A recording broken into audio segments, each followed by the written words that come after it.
கணித வரலாற்றுல ஏப்ரல் 8க்கு ஒரு ஸ்பெஷல் இடம் இருக்கு. அது ஏன் தெரியுமா?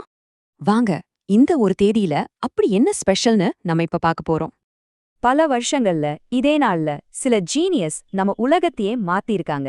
யாருன்னு பாப்போமா? இப்போ நம்ம எல்லார்கிட்டயும் போன்ல கால்குலேட்டர் இருக்கு. ஆனா இது இல்லாத காலத்துல எப்படி கணக்கு போட்டாங்க? அதுக்கு பதில் ஏப்ரல் 8 1925 இருக்கு. பிராங்க் பால்டுவின்ங்கிற ஒருத்தர்கிட்ட தான் அந்த பதில்.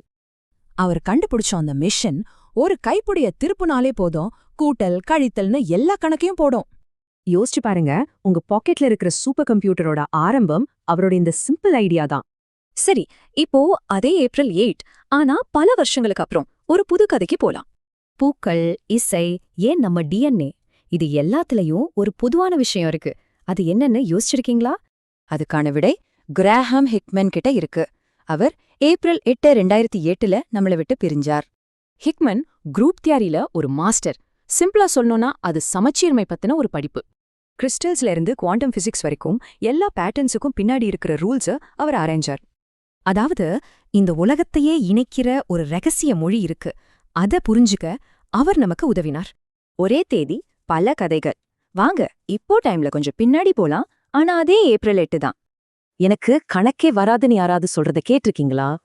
ஏப்ரல் 8, 1928 பிறந்த ஒரு பெண் அந்த எண்ணத்தையே மாத்தணும்னு தன் வாழ்க்கையே அர்ப்பணிச்சாங்க. எலிசபெத் ஃபெனமாவின் ரிசர்ச் ஒன்னு தெளிவா சொல்லுச்சு. கணக்குல ஜெயிக்க பாலினம் காரணமில்ல, மனநிலையும் வாய்ப்புகளும் தான். அவரோட வேலை ஒன்னு நிரூபிச்சது, ஆர்வம் இருந்தா போதும், யார் வேணும்னாலும் கணக்குல சாதிக்கலாம். ஒரு இன்வென்டர், ஒரு பேட்டன்ட் ஹண்டர், ஒரு மித் பஸ்டர், வேற வேற நூற்றாண்டு, வேற வேற துறை. அப்போ இவங்களை இணைச்சது எது? அவங்க எல்லாருமே அவங்கவங்க வழியில உலகத்தை பார்த்து கேட்ட ஒரே கேள்வி, இங்க என்ன பேட்டர்ன் இருக்கு? மிஷன்ல இருந்து சமூக நீதி வரைக்கும் நம்ம உலகத்தை புரிஞ்சுக்க கணிதத்தை ஒரு டூலா யூஸ் பண்ணாங்க. அவங்க வெறும் ஏன்னு கேட்டாங்க, நம்ம உலகத்தையே மாத்துனாங்க. சரி, நீங்க என்ன ஏன்னு கேட்க